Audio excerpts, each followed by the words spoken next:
I've been trapped in my closet for eons. And my head has been absolutely spinning. The universe sprawls throughout existence. Millions of lives living and dying, creating and destroying as they please. Thousands of galaxies have come and gone, yet I'm stuck here playing over the fucking hedge. I like gaming, and I take it that you like gaming too. So let's have a conversation for a second. During our formative years gaming, most of us would probably develop this innate ability to distinguish the Shovel Knight from the shovelware. M&M Racing just had identity issues out the box. It was trying to be something that it wasn't. Very early on, I began to establish that anything made by the big Nintendo upstairs is like the best thing ever. Going from my amazing PS2 collection that consisted of Pixar's Cars, Larry Boy, and Back at the fucking Barnyard, you kinda have to see why a Nintendo Wii would change my opinion on gaming so much. And yeah, one fateful birthday, a Wii was dropped down onto my lap, and I experienced this entire new existence that I had never experienced before up to that point, and something magical happened. I don't come here often, but when I do, it's a magical experience. The Wii and Shop channel were available the same day, November 19th, 2006, and this genuinely increased the value of your Wii. This console out the box with the shop included was every home Nintendo console minus the Virtual Boy, which even to this day is pretty insane. It was pretty noble to have a GameCube built into the Wii, just like you built a Game Boy Advance into the DS to patent failure. But I mean, it genuinely allowed me to experience some of the greatest games Nintendo has ever made, all under the umbrella of one box. Salutations, good sir! Oh, hello there. Would you like all of those consoles in one? Why, yes, I would love to have a console that has all of these in one. Well, please step back, because let me show you the Wii! Wow, Wii! Please tell me more, little robot guy. Of course, sure thing. You see, the Nintendo Wii Shop channel did not only have NES, SNES, and N64 games, but it had other consoles as well, such as the Sega Master System, Genesis, TurboGrafx 16, and CD, Neo Geo, Commodore 64, and arcade games. Look at all that. Even if I was just loitering not to purchase anything, I still adored the Nintendo Wii Shop more than any of the other ones. Not just because of the music, and the Mario download screen, but there's just so much charm in this little shop. A shiny DSi would come into my ownership a year after the Wii, and this thing had a shop too. See, both of these storefronts had one thing in common among the sea of differences. Wear games. These are cream of the crop on opposite day. Mario's Minis was one of the leading titles on the DSi shop, so that should say something about the quality assurance. Rayman, DSi, Piora, WarioWare Snapped, Brain Age, the greatest game of all time. But it was undeniable that certain Wear releases, if not most by Nintendo, were lackluster. They thought the online medium was a fad. Whatever, they didn't want to go all 360 on it, I get it. I mean, look, the WarioWare releases on the DSi and Wii were both meh. The games were not only lower prices on the online shops, but you also just got not as big as a quality as something you'd find on Target. And even though the Wii Shop channel has many games that give off that free app store game type vibe that you had to pay for, Wear life still matters. But I have a secret for you, and come close, come close. There's a legal way to get Mew on the Wii Shop. Enter My Pokemon Ranch, only costing 1,000 Wii points, which, when adjusted for inflation today, costs damn the definition of $4. But this was kinda like a Pokemon box for the GameCube, but for Diamond and Pearl instead of the GBA games. It allows you to transfer Pokemon from Diamond and Pearl to the Wii game and get to interact with them and shit. Now, like I said before, this game presents multiple chances to acquire special Pokemon to transfer to your DS, like Mew. If you don't have Pokemon to transfer over to the app, then it just gives you sick. It's just a cozy little game to act as storage, as well as a little way to interact with your Pokemon. I love it. Up to 1,000 little digital monsters can run around the park, but a funny little anecdote. There was an update released only in Japan that allowed this game to interact with the newly released Pokemon Platinum, as well as increased storage space up to 1,500 digital dudes and some other stuff. But look, Pokemon had representation on WiiWare, and at least that representation wasn't a seed that would bear a spin-off series that absolutely self-destructed on itself. How you doing, buddy? Right, alright, how's the closet going? I've been stuck here playing Over the Hedge for eons. Let me the fuck out of here! I'm not gonna let it slide, mate. You really did a number on this fucking game. You fucking talk shit all over the internet, and now everyone's fucking pissed. What am I gonna do, blood? I will play any shitty game to get the fuck out of this closet. That's a funny statement. You're gonna need this in order to survive. A Wii remote? But I don't have a Wii! Everyone has the fucking Wii. Just harness the powers of having a grandmother's house. Oh shit, it worked. The Wii's plugged in. What game am I playing? You'd think that you're gonna get away from this, just turn to the right, I can't stay or watch this. Turn to the... Oh, no. Generation 4 was my entry into the series and where I remain most comfortable. Many long-lost memories have been unlocked by the melodies of Diamond, Pearl, and Platinum. The environments were not only vibrant and expressive, but immersive when the notes set in. Taking down an evil society hell-bent on domination over the creatures who created life itself, venturing into the darkest dimension to stop the greatest evil this franchise had seen up to this point, with atmospheric areas remaining in our hearts to this day, a final battle, and a final opponent none would forget. Generation 4 is what defined Pokémon to me, and what still resides in my heart to this day.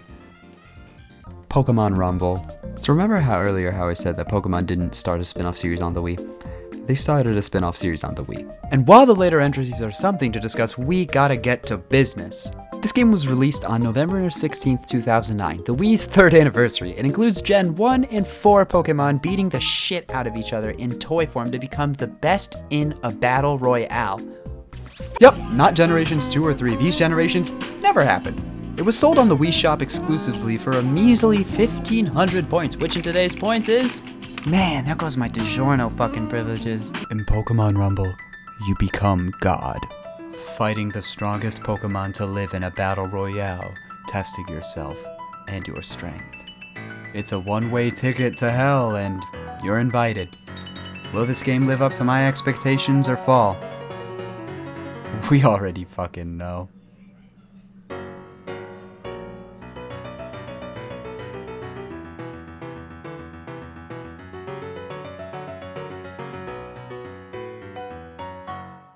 Pokemon Rumble isn't necessarily the most traditional beat-em-up game because you switch between different Pokemon, whereas other beat-em-up games are a little bit differently executed, and I believe we should discuss some of these because it's important to see the difference. Batman the Brave and the Bold, the video game, specifically for the DS, is my favorite beat-em-up ever. There's not that many levels, but each one is amazing. The first level alone has you dodge trains by grappling, meet up with a new partner, fight your way through a warehouse, platform over bottomless pits, parachute while dodging bombs, and fight a giant cat statue. And the game doesn't go stale either, since you're continually given new stuff to play with. Like I briefly mentioned before, you have partners. Each level has a unique, new character that plays completely differently than every other partner you have. Plastic Man can jump high, glide down, and morph his hands into hammers. Green Arrow can shoot regular arrows, bomb arrows, and plunger arrows that can create platforms. Aquaman can summon fish, breathe underwater, and create water weapons. Oh, and I haven't even talked about Batman. He's with you every stage, and has a lot of gadgets, but throughout the game, he gets more gadgets and upgrades the ones he already has. It is so fun to just get more and more stuff, just to make Batman even stronger. He even gets a fire sword! The amount of variety in this game keeps it constantly engaging, and makes it so you're always having fun all the way up until it ends. A beat-em-up game at its heart is in the name, beat 'em up. And I don't mean Kirby Superstar beat 'em up. I'm talking juggle this bitch into the corner of the motherfucking screen beat 'em up. Something about the X and Y button on the 360 controller just brings me back to those early days of experiencing Castle Crashers where I would just get absolutely lost in that game. It really didn't matter what I was doing. I was just hacking, slashing, and beating the fuck out of everything I saw, and it just made me feel something. There is an art to a beat 'em up game, and they are very delicate creatures. It's very safe to say that it's very hard to create a beat 'em up game that is replayable because many of them can just fall into this pit of being the same thing over and over again. I love beat 'em up games for the simple fact that they offer such a unique gamer brain stimuli. Be you, maneuvering some poor fuck as they take hit after hit until you figure shit out. At the end of the day, a beat 'em up game is supposed to offer endless violence at the expense of others. Getting down domestic style is a valid recreational activity, but I will say, all of these games somehow do it in different styles. Like Wario World being a 3D platformer that allows you to beat the ever-loving shit out of the poor prehistoric copy-paste dinophobes scattered about the map.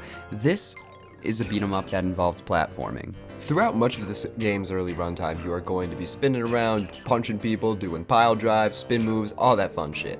And since we are Wario, the only thing that we really have to do is loot, treasure, pillage. It's one of the best things. But then the game has an insane emphasis on platforming in its later levels that you almost forget that there's a B button, and you could just punch everything that is in your path. This is truly one of the greatest beat-em-up games I've played because of its variety. You don't know that it's a beat-em-up game because you're doing so much other things, but if we're talking just straight down beat-em-up.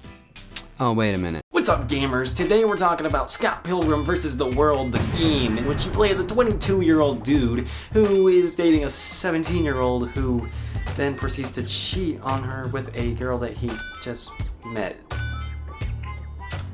You didn't see this in Pokemon Rumble. Thanks, Mash Mac. The 2.5D Dimension Realm Deluxe world that many beat-em-up games are home to is the best one. Double Dragon and Battletoads on the NES are two of my first beat-em-up games that I played, and they really did set what I would love for beat-em-up games later on in my gaming career. The 2.5D hallway design for a beat-em-up game is the best one in my opinion, because, I mean, look at this. Yeah, Scott Pilgrim was taken, so I had to go with the next best option, River City Girls. Genuinely good beat 'em up, but there is a factor about this beat 'em up that I think is a little bit obvious. And that's why I think Five Nights at Freddy's, Security Breach, Fury's Rage is the perfect beat 'em up. Not because it's a good game, and not because it's a teaser for a good game, because,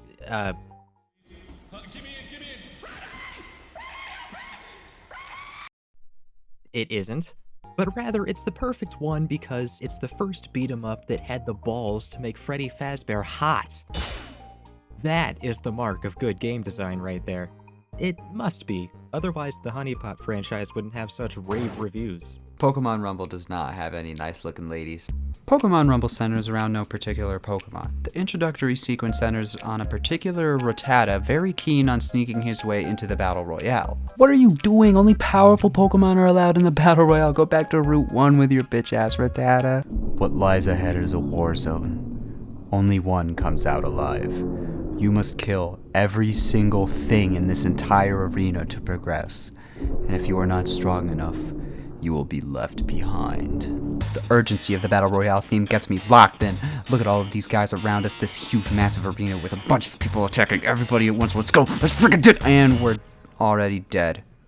We have to be stronger in order to fight this Battle Royale. The hub world is one of the most welcoming soundtracks I've ever heard in a video game, but it's pretty empty right now.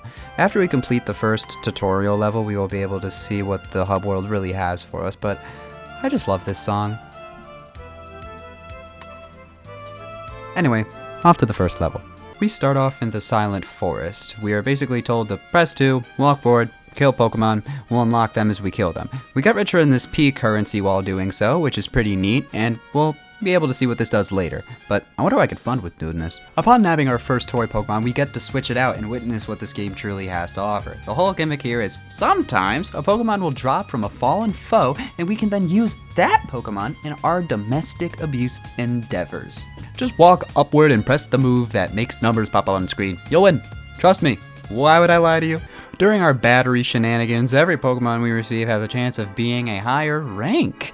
Rank? Well, yes, there are 6 levels and 1 battle royale in each area of the game. The areas are defined as ranks. There's rank C, rank B, rank A, then the final area, rank S. So, 4 areas, 6 levels, and 1 final battle per area. This is amounting to at least 28 action-packed Pokemon levels. Oh, fuck yeah! No, it's the same 6 levels. The whole game.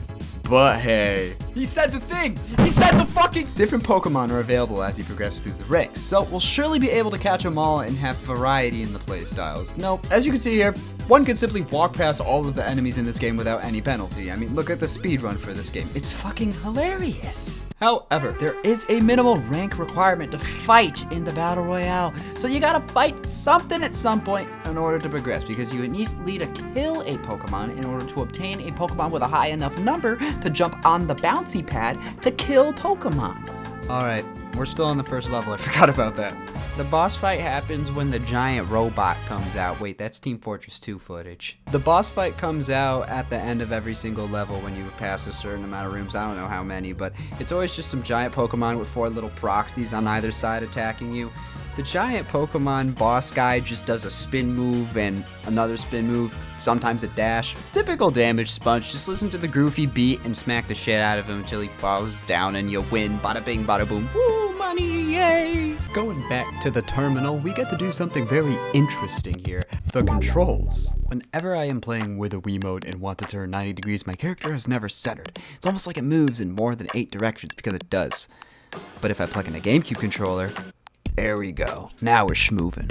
You may be wondering how you're supposed to do this. Well, there's all these little houses down here that do a bunch of different things, like release a toy to get the balloons, teach a rat a new move, add a friend or 2 or 3 to fill the screen to fill the room, everybody get consumed, pop a code to kill a foe with a bro that's legendary, put your teeny on a mode to bring across the Jack and Terry's. You can also evolve a Pokemon by releasing 5 of its type and you'll get a new one, which is very interesting to me. I never really used it that much. Put a hoe under a hex with a Pokedex, kill every mono in the levels to collect them. Last but not, go to the plot to read your settings. I was played, enemy slain, all the crap it can't contain, bitch. Technically, playing on single player with a GameCube controller is a workaround. You actually have to go over to the Wii Remote house and then press A on the GameCube controller, then 1 on the Wii to deselect it. Now you're playing with power. Now moves in Pokemon are pretty cool. Most of the time they are shown as some image on a screen, such as in Pokemon Platinum.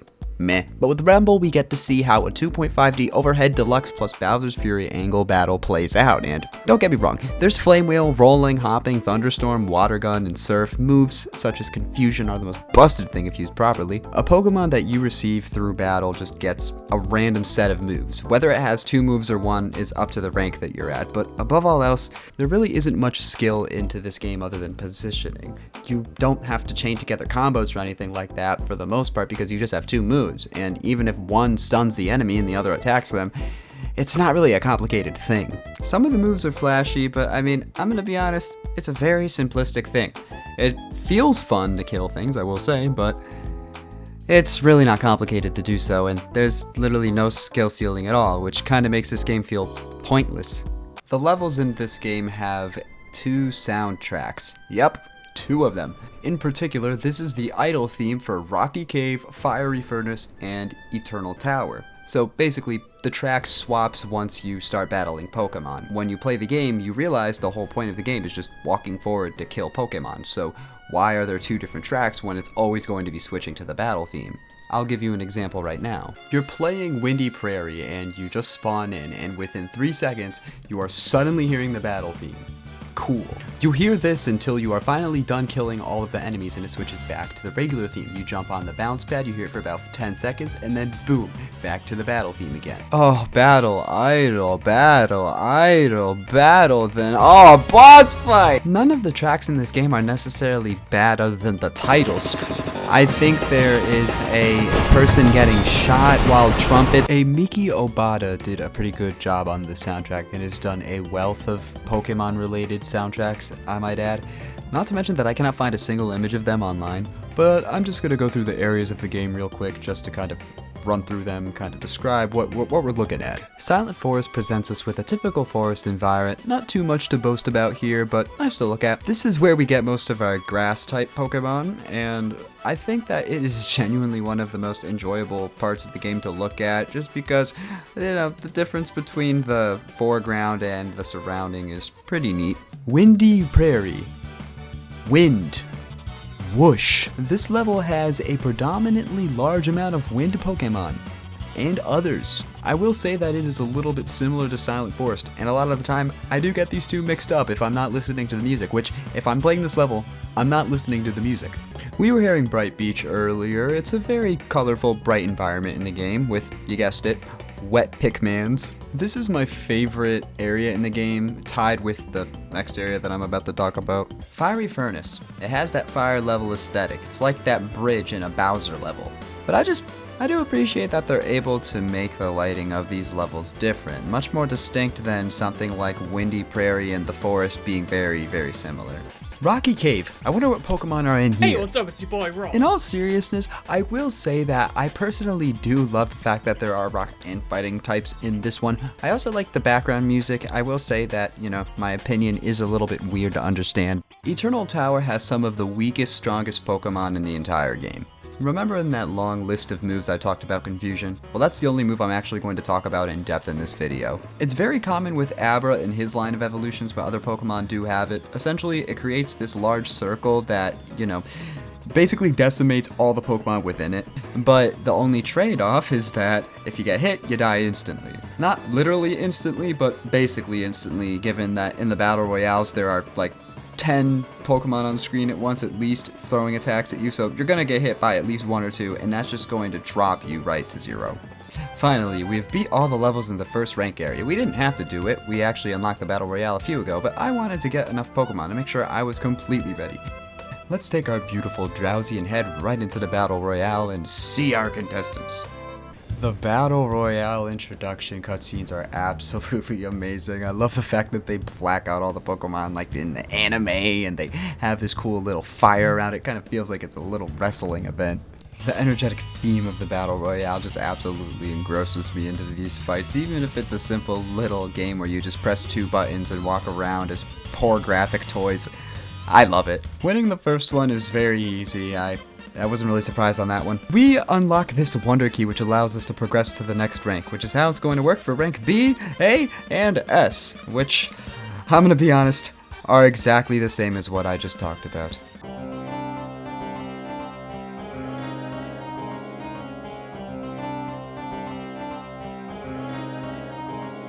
This game is nothing but pressing 2 buttons over and over again. It is a monotonous, stupid, endless cycle of dying and picking Pokemon that you don't want to play as, and hoping to God that you get one strong enough to win. Every rank has the same fucking levels. Every single Pokemon is just going to die and get out-leveled eventually. Oh yeah, what is the significance of them being toys? Nothing. Absolutely nothing. This game exists just to fucking make money. And I can't take this anymore. Luckily, this game only takes like an hour to beat. Arcanine absolutely eats away at the competition, destroying every single foe within its path. There's absolutely nothing that stands a chance, not even the legendary birds. This battle is an absolute wraps. What the fuck is that? You stupid fucking dog, you were way over in your head. You gotta get out of there before it's too late. Holy shit! Stun lock him! Stun lock him! Do it, bro! Do it! Hit him! Hit him, bro! Wait, he has actual attacks, dude! What the fuck? What is he doing, bro? No! I won! I won! I won! Alright, even if it was repetitive, I gotta admit, that was pretty fun. Ah! Fuck your new game plus! I don't want to play that again. I already went through that entire game once, and all I really did was press the A and B button a bunch of times and change my Pokemon when I was at a low health. There's really nothing to this game. There's no depth. I don't want to play this game at a higher difficulty where all it does is just scale up in numbers and damage.